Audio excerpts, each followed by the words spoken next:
running on empty. Gas ain't cheap. Can't change the tail light. There's something I can do for me. Oh, I'm fixing that tail wiper blade and I'm bleeding. Welcome everybody to the Just-BSing podcast. I'm Eternal Dink and I'm joined with Sully and Brendan today, here to discuss all matters NFL inside and out, and most importantly, Flounder Bowl and the talk around the league. And I know our host Brendan has quite a lot to say coming into week one and seeing what each team has been made of so far.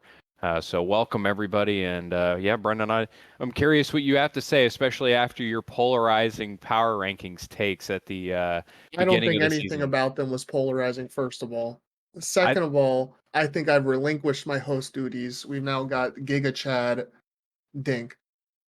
And Hey, you know what? The whole not polarizing comment, and I've said this so many times, it is so unbelievably polarizing for you. Not only did I say this before week one even started, but to put yourself at the top of the power rankings. I didn't do it by myself. Yeah, I know you said, but hey, listen, it was you and Yurtle for the top spot. No, You it was flipped me coin or and something. Darian. Yeah, whatever. Who And yeah, did and the you, that's rankings. even more egregious. That's No. even more egregious. Okay. Yeah, look at Darian now. And what's Darian doing? Let's take a look at his score real quick. Yeah, a loss week one to Jab, 88 points. Yeah, I'm going to get clowned on for only winning by, with 85 points. But, Darian can get away with having 88 and being second overall in the power rankings. Just saying. It was before any games were played. Mm. That's all I have to say about that. It's week one, boys. Yeah, That's fair all enough. I have to say. Fair enough. And you're one. still the new Mike. We'll get into that in a little bit. I don't want to derail too much. I don't think I'm the new Mike. I'll have plenty of points, and I'll make a case for myself. Speaking of Mike, I think Mike's gonna have a good season. He's an underdog pick. I thought he had a great draft, and it looks like he's gonna win week one. So I think I don't know about that. I don't know, man. It looks like he's playing you, so I think you're a little bit biased. Don't forget about Conklin. Yeah, don't forget about Conklin. Conklin's going to have a career night tonight, ladies and gentlemen. That's right. Aaron Rodgers is going to throw to Tyler Conklin about 10 times, and he's going to have about 2 touchdowns minimum here to secure the victory over Mike. But I did want to get into it because we had a bunch of stuff to get into, and this is a little bit So what do you guys informal. want? You want to start with the Ravens Chiefs? Yeah, let's talk about that. That was a game, right? Holy shit. Did you Mark see the Andrews fans? haters. Not only Mark Andrews haters, but did you see the fans, or at least who I scroll Twitter, everyone knows this. They were trying to get the NFL to change the rule, like it should have been considered a touchdown at the end. Yeah, that's ridiculous. Yeah, it was ridiculous. I don't I didn't finish the game, but I saw that and it's that's clear as day, clear cut. Everything else is kind of ambiguous with the spot of the ball stuff, but you're talking about black cleats on a white line and seriously, that's kind of cut and dry. But of course we got to manipulate the rules because of one team getting fucked over all the time is usually how this happens. Holmes said wear white cleats next time. I agree with him. They've probably gotten away with it a lot of times by doing the same thing. I think the biggest thing out of that game is, like we said though, with Isaiah Likely coming out and dropping a ridiculous game. Who would have thought Isaiah Likely was going to be the number one tight end of week one? And not even just number one tight end of week one, but one of the best tight ends, by far. There's really been no outstanding tight end performances this week one. Nothing crazy. Most tight ends have actually been pretty bad. And then Isaiah it was Likely, pretty shocking. It was pretty shocking, especially because I had Mark Andrews as my tight end one. I don't know where you had him, Sully, but I didn't see that coming personally. Whatever. Not high, but Mark Andrews still recovering from that car accident that wasn't too long ago. At least rumor has it. That sounds like a cope. True. No, rumor has it. I think it was just interesting to see. We were expecting, or I think a lot of people were expecting, Tough break. Guys like Zay Flowers were going to be infinitely more involved in that offense, and he was involved, but not to the tune of Isaiah Likely. And then guys even they have Derrick Henry now. They're a new team. They got the dual threat backfield. You got Lamar Jackson. Derrick Henry, Justice Hill is what you mean. Exactly. And I know Justice you picked him up. Yeah, and that was another thing. Yeah, speaking of that, I had no bid in that game except for Travis Kelsey, which, I'm gonna have to take him over to the corner and give him a little talking to after dropping 4 fantasy points week 1. Yeah, the number 2 tight end on his own team this week. I know, that's what I'm saying. I was looking to go, I was looking to have a Sam Laporta type year last year. I got Sam Laporta this year. I got Travis Kelsey, but Dude, my he shit the biggest, bed too. he really did, yeah. So my biggest pickup was getting Justice Hill after that Thursday night game, or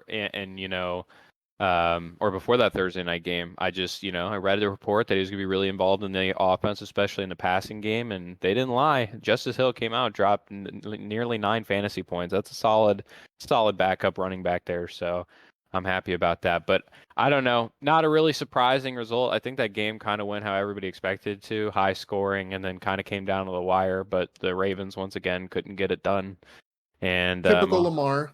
Yep. I guess actually one other thing, Xavier Worthy. Look at that, Xavier Worthy Yeah. and Rashee Rice. They look pretty Especially good. Rashee Rice. Oh, I Yeah. know Number one Darian receiver. feels good about the Rashee Rice. Yeah, He was exactly. talking him up. I would say though an infinitely more controversial game. Well, not we didn't really get into it. I would say that the controversy of the first game was how many illegal formations were called specifically on the Ravens. They were calling and you know That was what's pissing funny? me off. Well, yeah, we really didn't even see that on Sunday. We had We a saw it a lot, few times. a few times, There but was I one in mean the the Eagles game Ravens. too on Friday, I'm pretty sure. Yeah, the Ravens though got called for it like 3 consecutive times on one Yeah, they drive. I were mean that's clearly pretty trying to make crazy. a point. Yeah, which I get.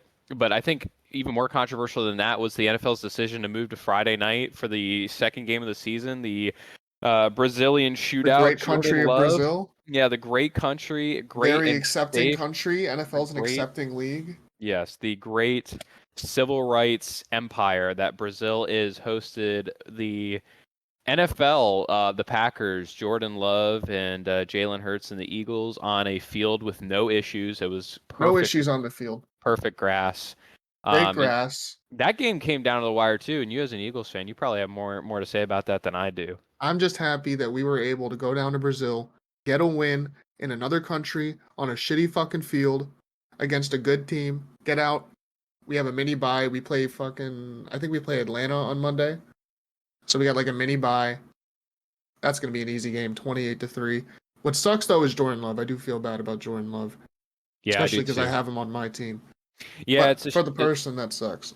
yeah, it's a shame too because I feel like Jordan Love's a guy you can't really hate because, when he got drafted in the first round, like 4 years ago when Aaron Rodgers was still the quarterback, I mean, the consensus of Packers fans and everybody else is like, what the fuck? Like, why would you do that? And, Aaron Rodgers was pissed off about it. Eventually led to him leaving, one way or another. He left because of that indirectly.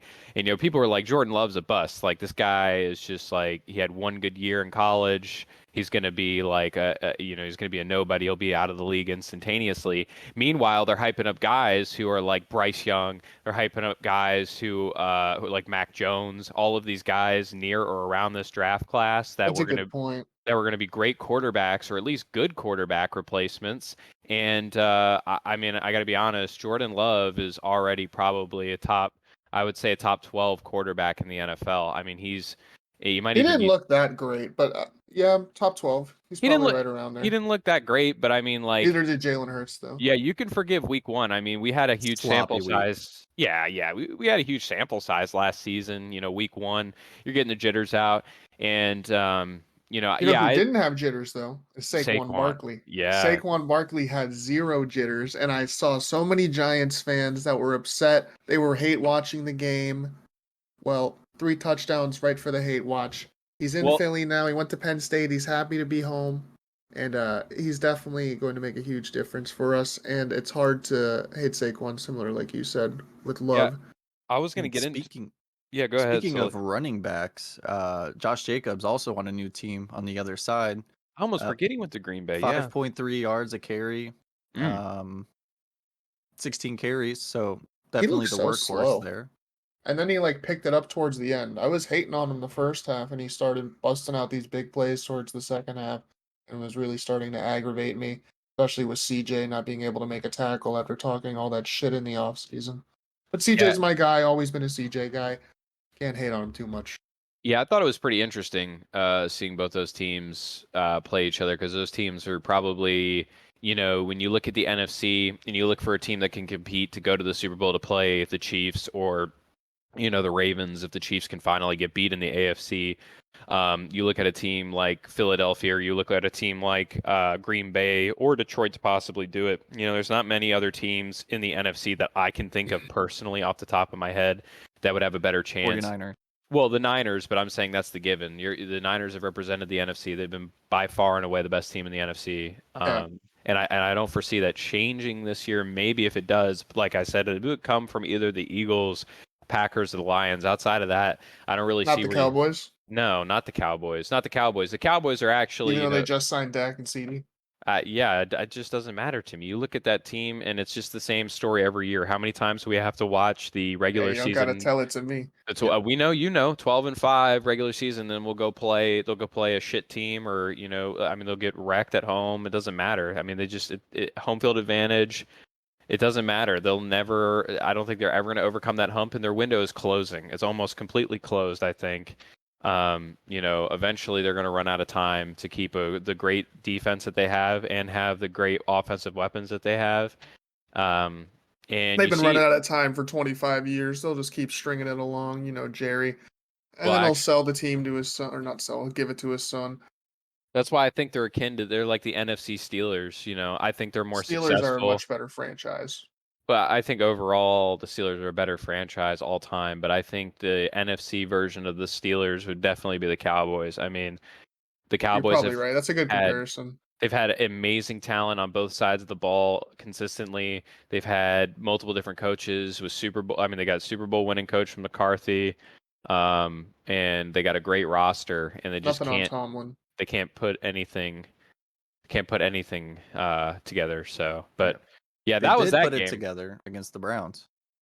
Yeah, they did put it together. That's a good segue into our Sunday games because I wanted to get into that. I was saying that, you brought up the Saquon thing, Brendan, about how Giants fans were hate watching that game, and I totally agree with you because I was seeing a lot of that coping from Giants fans, especially like during the game. They were just getting destroyed on Sunday against the Vikings and fucking Sam Darnold lighting them up. And it's kind of crazy. You look at the biggest losers from Sunday, and you're like, well, clearly the Panthers are the biggest losers. But, the expectations were at the bottom of the barrel for them. I mean, they were a terrible team last year. Everybody expected them to be a terrible team this year with maybe a little bit of improvement and maybe Bryce Young doing better. But obviously, we see that Bryce Young is not going to be the future in Carolina, and they're still just as bad, if not worse. But the biggest loser was a team like a Giants where they picked Daniel Jones over Saquon Barkley. And now you see what Daniel Jones and no Saquon is going to do to the team. And it is 1 week, but let's talk about it. I mean, the Vikings are probably going to be at the bottom of the league this year with the talent that they have around. They got Sam Darnold. And no really true running help. They got Justin Jefferson, and that's about the story for I the don't Vikings. know, dude. If you watch that game when we were watching Red Zone, Sam Darnold was like, what do you have, like 11 or 12 completions in a row, maybe more than that? He looked good. And Justin Jefferson obviously is still Justin Jefferson. But no, he really surprised me. I didn't think Sam Darnold was going to light it up. I honestly thought he was dog shit. And I thought he yeah. looked good, but it's week 1, new season, new team. I don't see him maintaining this for longer than a handful of weeks. And it's still, I mean, he still threw an interception, or there was still an interception on the board anyways. So with Sam Darnold, he got beat in San Francisco. He never looked great in San Francisco either. For him to maintain this would be a Geno Smith-esque change. Yeah, and that's the thing is it's not really about the one performance. It's going to be the consistency aspect. And I think if we take away like bad performances from some of the stellar quarterbacks that we saw have a down week 1, you got to like tamper expectations because it's like if this was against like a legit team, I guess, or I'd rather a legit defense. If they played a defense like the Niners, the Steelers, even the Lions, like one of these teams, like a division rival. If they played a division rival and came out like that, they played against the Packers, Bears, or Lions in the way that they played against the Panthers and Darnold came out and threw like that, then I could totally buy into the Darnold hype. But you're talking about a defense where I don't even know how many people can name 3 defensive players on the Panthers. I mean, I'm I'm struggling. trying to think of one right now. Yeah, that's what I'm saying. I mean, seriously, Thibodeau, Do they still Brian have that young guy Burns, Burns? Yeah. yeah. and the safety Jabril Peppers. I don't know if he's still there. No, he's on the Patriots now, I Jabril think. Peppers. Yeah, God, I haven't heard that exact- name in a while. But you get my point. I mean, you're struggling. Well, I'm Any thinking other team, Julius Pepper. you could probably think of at least 3 faster than the Panthers or most teams. But yeah, I don't know. Just as a thing, as we're segmenting Sunday, I don't want to cover every single game because we got a lot of games to go through. But just some of the important ones, the ones we saw stuck out to us. Yeah, we got to start glossing over some of these. Yeah, I mean, I was gonna say just to gloss over a few real quick. Let's talk about the Patriots and Bengals. So Bengals opening up Week 1 at home with a loss against the Patriots. I was low key expecting this. I've never been a huge Joe Burrow guy, similar to Justin Herbert. But same with T. Higgins. I've never been a big T. Higgins guy. I love Jamar Chase. The Bengals really shit the bed, huh? Against what was it? It wasn't Drake May. Who was starting? Jacoby Brissett. Yeah, Brissett. How do you shit the bed against Brissett? You're Joe Burrow. I don't even think he shit the bed, or I don't think the defense shit the bed. I think the offense shit the bed to put up 10 points against the Patriots. That's what I'm saying. You're Joe Burrow. Yeah, Joe Burrow. You and got for all outplayed this by hype, Brissett. everybody, Joe Burrow has been an injury bug for a while now, and everybody's been touting him. They're like, when he's healthy, he's a top 5 quarterback in the league. He's one of the best quarterbacks in the league. But it's like I don't see it. I really don't. I mean, he's okay. Not since the Super Bowl. Not since the Super Bowl. And as a Steelers fan, like I know this as a division rival, but like this is like same old Bengals shit. That's what I was just about to say. I think some Bengals fans are like going through it, and they're just afraid to admit to themselves that they might have another Andy Dalton on their hands. Yeah, just another role player. I wouldn't go that far yet, but I would not a role player, but he doesn't show the stuff that Mahomes shows, or the stuff that Hurts has shown at his peak, or the stuff that Allen has shown at his peak, or Lamar. I haven't seen that from Joe Burrow. Yeah, I completely agree. And I think that it's kind of it's I don't know. I think honestly, if I had to say, I think what's going to hamper the Bengals this year more than anything is going to be the fact that they've lost their running game. They have stuck with Jamar Chase. They have T. Higgins. Like they have their receiving game is still there. Their stars are still there, but Joe Zach Mixon's Moss gone. and Chase Brown are just not going to cut it. Joe Mixon, I was in the camp that Joe Mixon was like going to fall off, but after he like seeing how he did in Houston, like they definitely should have kept him. Like these 2 guys they have are not going to cut it. Absolutely. And is their line still suck? I'd say that it's improved. If anything, I think it's improved. You're talking about. I think Joe Burrow had his worst offensive line when he lost the Super Bowl. Like that year they had one of the worst offensive lines, and that's what they were talking about. Yeah, and you saw it in the Super Bowl. I mean, he had no protection, and they might have won that Super Bowl if he had a better offensive line. But that's just like. That's something you got to deal with. And, now he's got a decent offensive line. He's got a good defense. I mean, they held the Patriots to 16 points. Their offense only scored 1 touchdown. They didn't have a bad game defensively.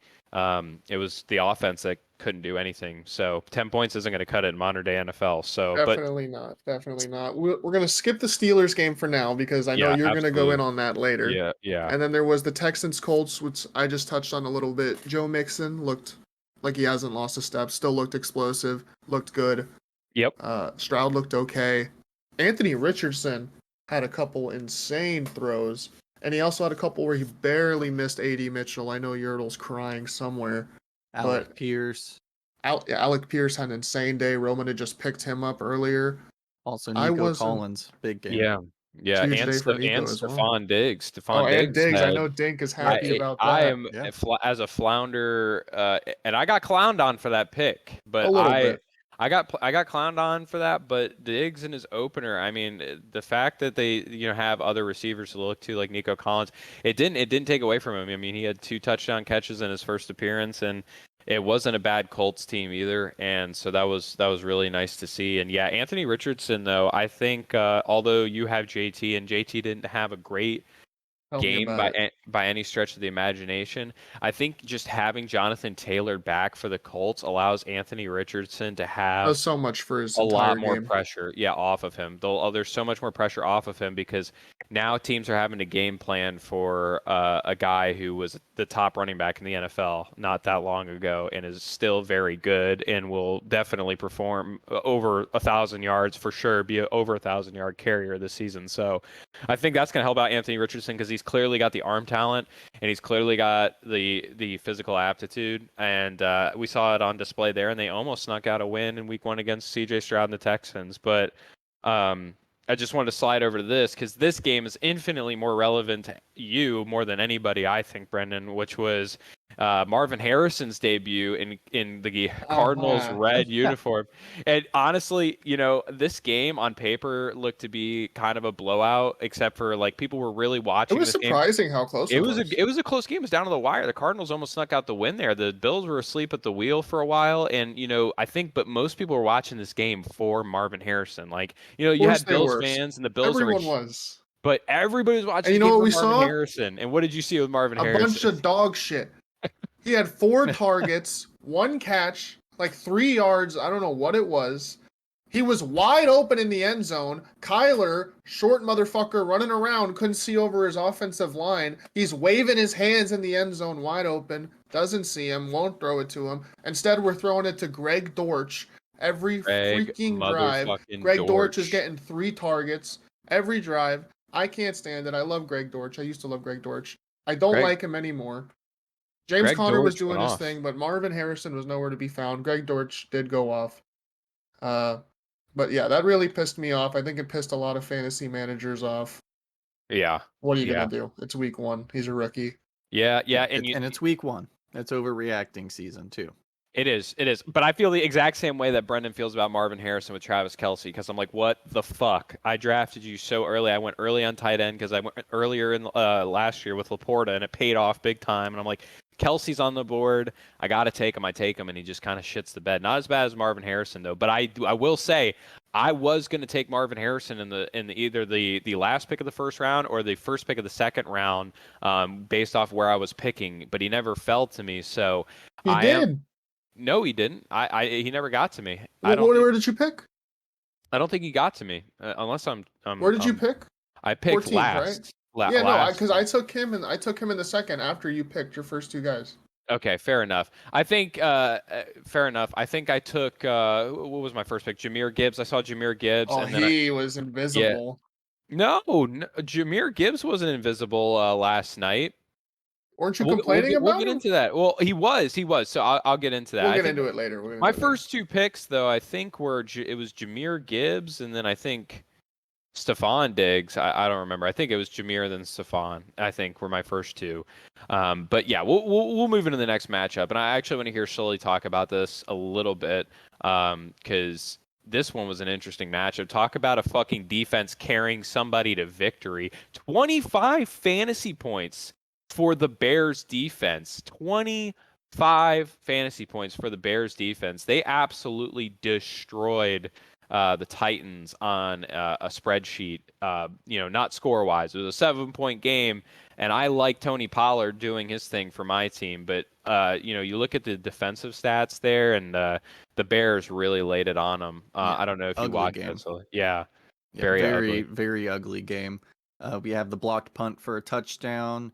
I believe the pick 6 later on in the game, again for the Bears, making up for Caleb Williams' pretty not so great day. 14 of 29 for 93 yards. Now no turnovers, but that's 3.2 yards an attempt. Yeah. So it's not like he doesn't have weapons either. He has weapons now. But week 1, we get it. On He's the a other rookie, side, week 1. Will Levis, 2 interceptions. Again, just an ugly game.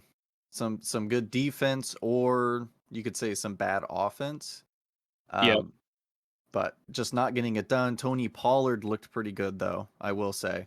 And I love that because I needed that. He's my RB2, or at least was in contention for it, because I also have Ezekiel Elliott, and they both actually did well. But Tony Pollard did really well.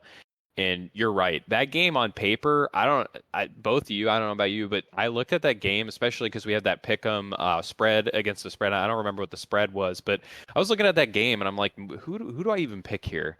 Like it's Titans with no Derrick Henry. It's Bears with Caleb It's definitely a Williams. tough one. It was like this game could go like either way, and they basically both tried to give the game to each other, and the Bears just ended up coming out on top, which I actually think is good. That was a good win for the Bears. They kind of needed that. That franchise needed something like that. I don't expect them to do anything this season crazy, but that win for them seemed like a big win for them, and that basically gave Deacon his week 1 win. You look at his matchup with Fireball. He's up 1 point right now. He would have Well, had he a has the wide. Bears defense, right? Yeah, he would have had a wide receiver left to play, which would have been Garrett Wilson, who's projected to have 12 points.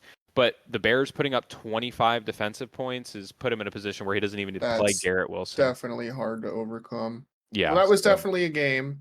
We'll now move on to the Battle of the Sunshine State. We had Jacksonville take on Miami, which was another weird game.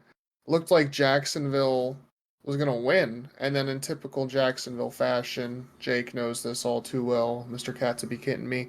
yeah. Things started going down the drain. Sucks for Dougie P. I love Dougie P.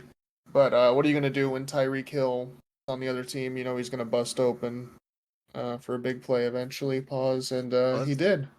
Yeah, bust He- open, but couldn't bust out of those handcuffs earlier in the day. Oh, that was something. Very dramatic day for the guy. Big game. Led the team in 12 targets. That's big compared to Jalen That's Waddle's Tyreek Hill. 5. You expect. Yeah. We got Devon Achane going crazy. He picked up right where he left off last season. I thought he was going to be slower, or at least I thought Raheem Mostert was going to get more involved. He did not. Truthfully, their run game was slacking. The longest average per carry was Jeff Wilson, 5 carries, 26 yards. Devon Achane averaged 2.4 yards a carry, but it's what he does in the receiving game that adds his value. Yeah, and as a Tua owner in the league and flounder, I really appreciated the second half because I'm not gonna lie, watching that game, the first half, it's like Miami was just like, I mean, Yeah, total. Jacksonville was doing their thing. Yeah, and hey, and you know what? They were doing their thing without Christian Kirk, and that was upsetting me too. And Christian Kirk had a total dud week 1. Wasn't happy That's because about Brian Thomas. They drafted know. Brian Thomas. Brian He Thomas came in, did went his thing, off. had that insane catch in the end zone. Mm-hmm. Yeah, he absolutely did. And I just wanted to, because now we're getting into the 4 o'clock games, which I actually thought this week's 4 o'clock games kind of sucked. I'm not gonna Just looking lie. at him right here. Yeah, Yeah, none of them looked. not too many None of good them were ones. good. I mean, Commanders Buccaneers was cool because you saw Jane Daniels doing his Yeah, rookie thing, and Mike And the Evans Bucs showed being out. Yeah. and amazing. Baker Chris Mayfield, Godwin.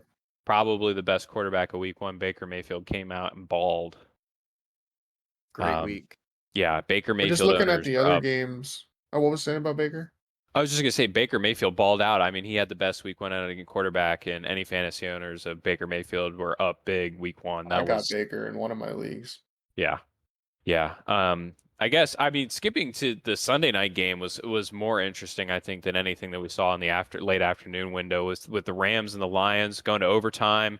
The Lions get the victory over the Rams in kind of the same fashion that they won last year in the playoffs. Trying to exercise some demons, and the Lions look to be in form, and they have that offense is scary. I will say though, Amon-Ra owners are on suicide watch after him doing absolutely nothing week 1. But Jahmyr Gibbs and David Montgomery, I mean, they both dropped, or not. Gibbs is lucky he got in the end zone. Yeah, well, Gibbs did get in the end zone, and Gibbs had, I think, 15. They both respectively had 15 fantasy points, so 30 split Montgomery between was two doing backs a lot there. of work. I know Montgomery owners are happy to see that. Yeah, There was a 17 lot of carries. people. Yeah. I know there was a lot of people thinking that Gibbs was just going to take over. I thought Gibbs was going to take over. Happy I didn't fall for that though. I didn't take him anywhere. I took him in the first round, and I am a little worried about his target or his snap share from week 1. Just looking at his game log, like he was on 50% of snaps. I mean, they split literally down the middle. He was there 51%, Montgomery was there for 50%. But he did get 6 receiving targets. He did have 4 receptions. He did have 11 carries for 40 yards. He did average over 3.5 yards per carry. So we'll see. And, there's a possibility. Honestly, me coping a little bit, I hope Jahmyr Gibbs, if he's going to get this lighter workload, this half, snap workload, at least this will probably keep him healthy longer term. That is So, true. that is my cope. The big Speaking of story from health. this game, though, is definitely Puka Nacua, Exactly. Oh my who God, got yeah. carted off. That's huge. Adam Scheffner just tweeted 9 minutes ago that he re-aggravated his knee injury. He's going to be considered week to week going forward. Who knows what that means in the NFL? Week to Still week big. can mean you're out the entire season. Yeah, if still you're big. Keenan Allen.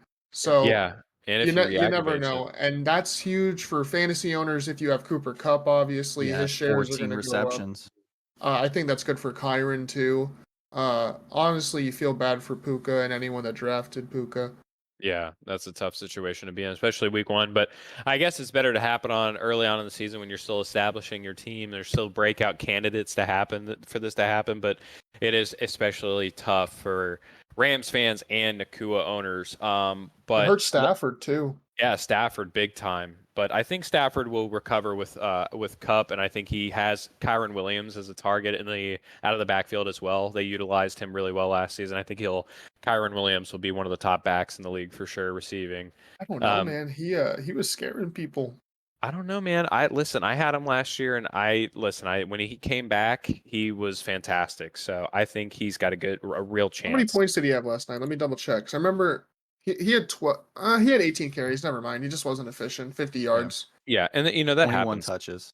Still early, but 21 touches leads you to believe that Yeah, he's going that's to be a big fine. part of the offense. So, but moving on to our last one to cover of the week, as far as games are concerned, hasn't happened. Happens here in a few hours. The Jets and the Niners. Sully finally gets to see his team, the NFC champion 49ers, take on the Jets, and this one is a big matchup for about a million reasons. One, because it's the home opener for the 49ers. 2, because Aaron Rodgers is going to play, hopefully, more than one drive as a Jet. Took And all we'll his get to see him. ayahuasca. He's ready to Yeah. go. We'll get to see Garrett Wilson, Breece Hall. We'll get to see guys in the receiving corps. The big question, and this is important for you as well, Brennan, because you're down 12 points going into tonight with Tyler Conklin, is we don't know Aaron Rodgers in this offense and how he's going to come out. Who is he going to throw to? What kind of target is he going to throw to? Mike Williams? Is he going to throw to Garrett Wilson? Is he going to throw to Tyler Conklin? Is he going to utilize Breece Hall? What's going to happen there? So Sully, I want you to break it down as a Niners fan, and then Brendan, I want to hear what you think as far as Aaron Rodgers finally taking over the Jets offense, what he's going to do, and who he's going to target on offense. What do you think is going to happen there? I wouldn't be surprised with an uncharacteristically sloppy game from the Jets offensively. It's no secret that that coaching room wouldn't be the best if Aaron Rodgers isn't there. We've seen it with Zach Wilson. We've seen it with other quarterbacks in that system, Sam Darnold. So we'll see how that goes. I'm pulling for Robert Saleh, but I have to take my Niners in this game. And just with the Niners defense being so solid, even coming in with some slight changes to the defense, I would debate the secondary is improved. The spread is San Francisco -3.5. That's actually closer than I thought it would be. Yeah, I actually have San Low over Francisco under. taking that spread. I have them on there. New defensive coordinator at San Francisco though as well, so that is Yep. something to keep in mind. I think it's going to be a little sloppy I think later on in the game in the second half there's going to be a little gap that forms, but I think early on it's going to look like a messy game. I think it's going to be a tough one. I think Aaron Rodgers wants to come out. I'm a Niners hater. We all know this. But I think Aaron Rodgers is going to come out. He has a lot to prove. Was hurt for a year. Came out last year with the American flag. Was ready to show everyone that he was still him. Couldn't. So yeah, I just think he's got a giant chip on his shoulder. I think him and Garrett Wilson are going to cook. I wouldn't be surprised if Garrett Wilson goes for 2 touchdowns. I don't know what to expect from Breece though. I know everyone says Breece is amazing, and obviously he is amazing if you see his highlight plays. But something about him, I just hasn't clicked with me yet. So it should be interesting to see how he runs tonight with Aaron Rodgers back. Yeah, I think it's gonna be interesting, and I'll be watching to see who Aaron Rodgers kind of targets and what'll be part of that offense because I have Mike Williams on my bench, and I think he might be a part of that offense, but we'll see. I'm We'll have hoping to. for Conklin, like you said. I know you're hoping for I Conklin, need so we'll 2 touchdowns from Conklin, touchdowns, and then you're in, and anything's possible. So or I'm just not like 60 yards and 1 touchdown. Either one will work. I'm not putting it out of the possibility of Aaron Rodgers in this Jets team yet. So to that, though, I wanted to move on real quick to our fantasy football matchups from week 1. And actually, before I even get to that, I just wanted to say, as a Steelers fan, I have very little words other than to say that was probably the most Steelers Mike Tomlin-esque victory I have ever seen in my life. Justin Fields got the start over Russell Wilson. The offense looked about as usual as you would normally expect the offense to look for the Steelers. They couldn't score a touchdown. They were moving the ball and then just stalled out.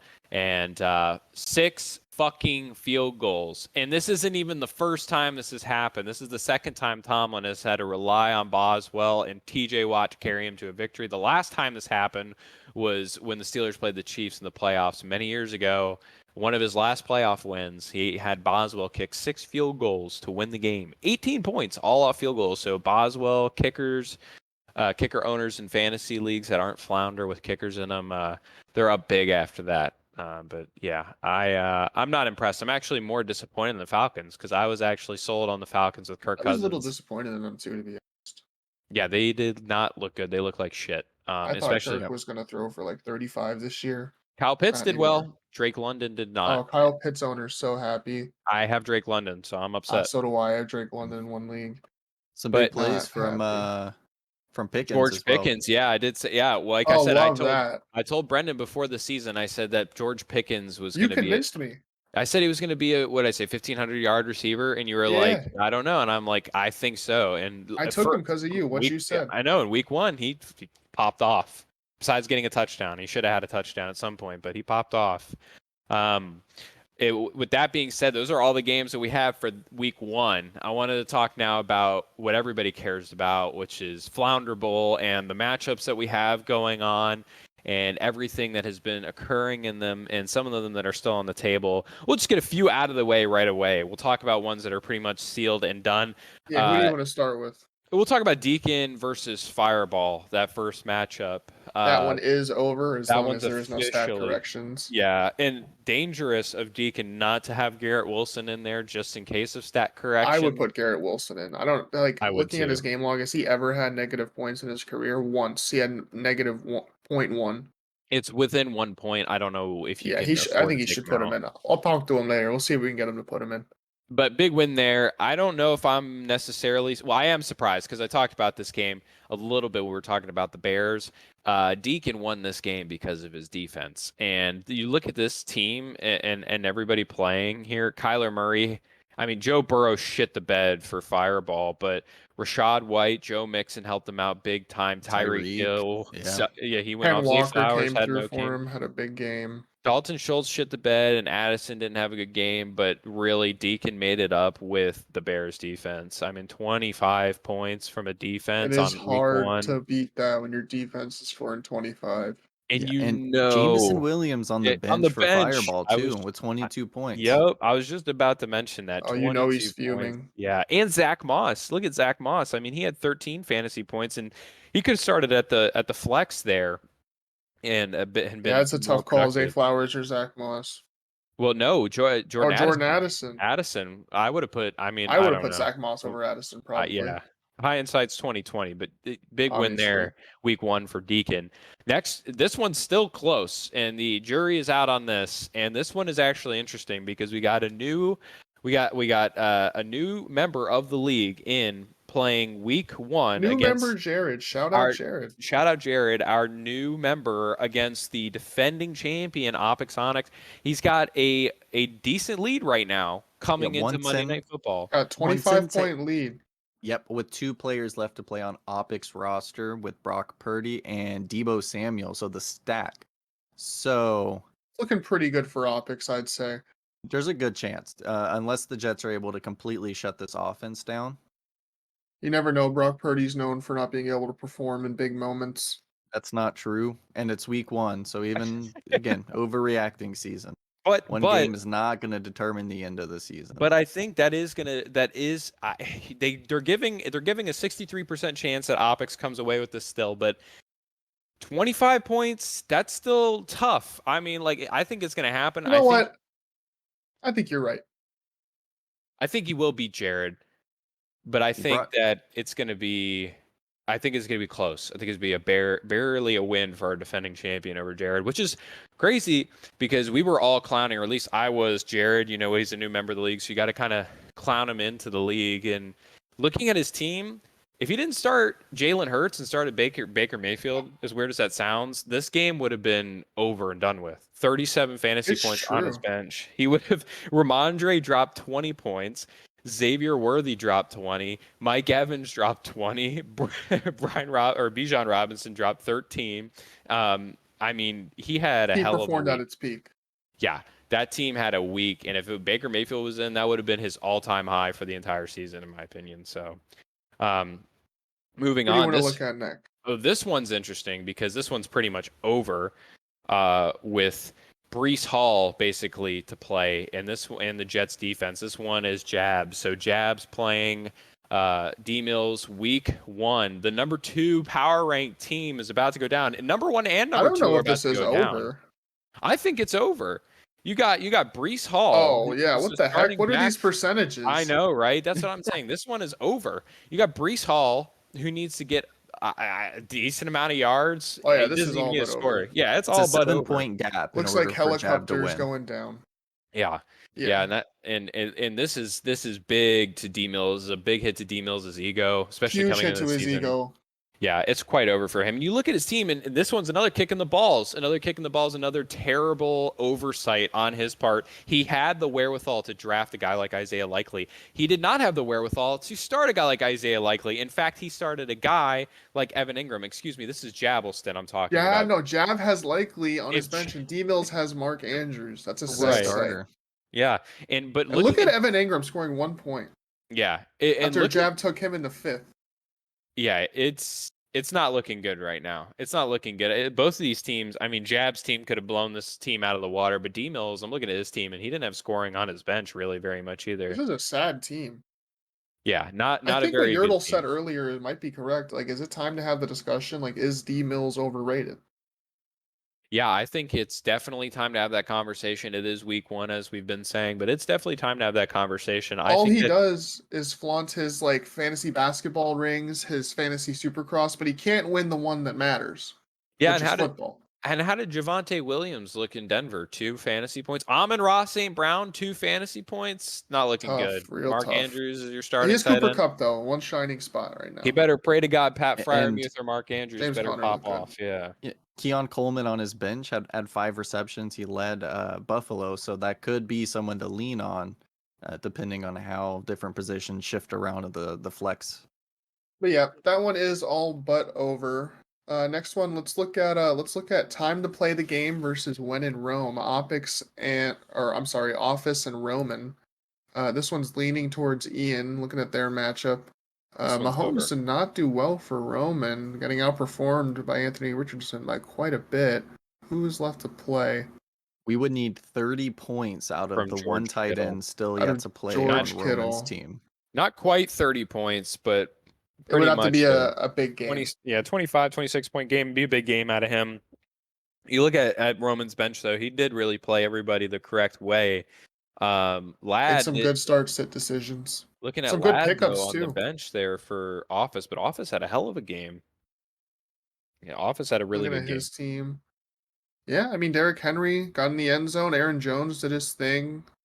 Jamar Chase, not so great. Olave, though, that's tough. I didn't take Olave anywhere. McConkey on the bench. Khalil Shakur there dropping 11.7 fantasy points is kind of big there for Office, and I don't know if he was expecting that much, but he got that much, especially because Curtis Samuel is there and presumably one of the top targets for Josh Allen, and Shakur got most of the targets there that game and definitely balled out. So, but I think Office is going to close this out. Yeah, I'm rooting for him. He definitely needs to have a good fantasy season after the JJ stuff. Vikings fan down bad. Yeah, I don't blame you for feeling that. Where do we want to go next? Definitely just go straight up. We'll go right to detail. And Jake Katz, this one's a good one. Shout out to Jake Katz, by the way, for making the production on the Sully rap. It was very well done. Oh, what a Yes. song! Yeah. DJ Cats. Really a great song. Not a great fantasy team, though, that he put together. He might be having a song produced for him next season because, Rough week. He might have to produce yeah, his own, and he's got Puka. That's a tough sight.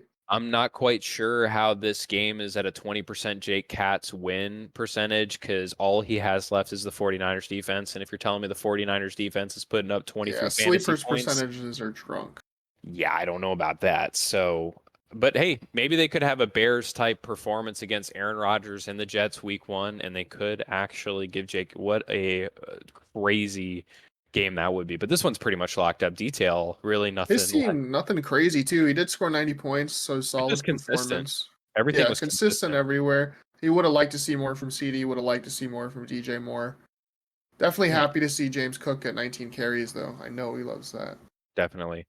And there's 2 more matchups that we haven't gotten to yet. And I think these 2 are still sort of up in the air, and they all involve us. So we'll start with you, Brendan. You have a game against the other Mike, the infamous Mike, for being the guy that we make fun of for having a Mike season. He is up 13.8 on you right now, coming into Monday Night Football. With But you Tyler Conklin left to play. praying for Tyler Conklin, who's projected to get 6 fantasy points. You're praying for him to bring you to a W, not have an L week 1 and go down in the power rankings. How are you feeling? And can you analyze this matchup so far? Because I know you're a little bit frustrated, especially with less than Marvin 1 from Marvin Harrison Harrison. is Jordan Love being hurt too. Yeah. Jordan Love being hurt is upsetting. It's whatever though. There's plenty of options on the waiver wire that I can pick up and stream. What really is upsetting is Marvin Harrison. I talked about it earlier. I don't need to touch on that too much. Kyler Murray needs to take his head out of his ass. I'd like to see more from Jonathan Taylor. It wasn't very efficient at all, which is surprising considering there's the threat of Anthony Richardson running. So Yeah. definitely need to see better efficiency out of him. Happy with Devontae Smith. Thrilled with Alvin Kamara. Love him. So happy I took him. Really happy with George Pickens too. Like I said, I took him only because of you. He would have had an even better day if he didn't run backwards that one play. I remember you were complaining about that, Dink. Yeah, the But jet sweep was amazing. But I yeah, know how he had much a you day. love jet sweeps. Everybody loves jet sweeps. I do Talking need a about- big game out of Conklin. I need Yeah. him to score the touchdowns, like I said, or get a bunch of yards. I have faith, though, because last season I was in a similar position, and that was the game that Trey McBride broke out. So I'm not saying that Conklin's going to be Trey McBride, but I'm saying that he's going to be Trey McBride. And I actually think you have a good chance to win this. And I know that seems out there, but Mike did leave the door open. You know, you look at his roster and he There were had, some underperformers. yeah, he had some big he has Brian Thomas on the bench, which you couldn't have foreseen that performance, I don't think. But No. Sam Laporta did not perform as expected. Jalen Warren did not perform. Calvin Ridley did not. Yep. Yeah, but Raheem Mostert to 2.9 fantasy points. I know you're watching that Miami game. You're like, no Mostert. And every single Yes. time it was A-Chain. It was A-Chain, working for me. Waddle. It was literally anybody else but Raheem Mostert. So the door, it's a little open. We'll see if Tyler Conklin There's can bring you definitely a home. chance. But screw that matchup. We have the matchup here between yourself and Sully. And what is the most shocking, maybe, is Sully, who is high in the power rankings this year, so far only has 32 points and is only Very- projected 62. Now, what do you guys have to say about this? Listen, I'm having a very rough week here. I put a lot on Devontae Adams, on Amari Cooper this season, and so far it's not playing out. Now we're down 53 points going into tonight's game.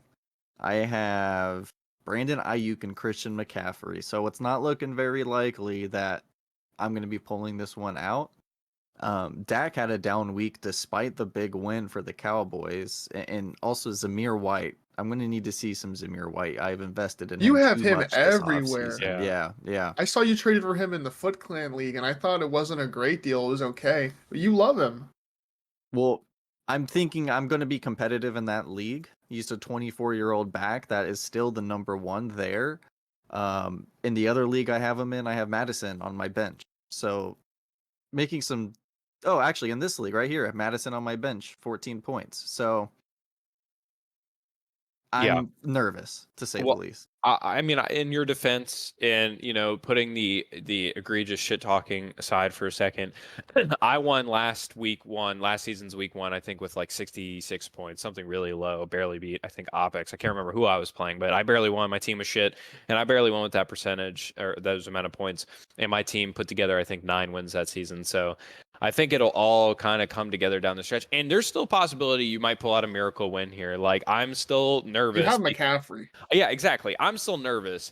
Looking, I was talking about Jahmyr Gibbs. Like, I like the fact that he gets 50% carries for like the cope reason, which is that he won't get injured or have as high risk of injury like Christian McCaffrey. But that's the boom or bust in McCaffrey. The boom McCaffrey's is, hurt. he's going to get every fucking carry, every touch. No. He's going to get every pass, but that he could get hurt. But in this situation, I could see McCaffrey dropping a 25-point fantasy game. And then who's to say Brandon Ayuk doesn't also have a 20 to 25-point fantasy game? And then that would put you pretty much right where you need to be to beat me.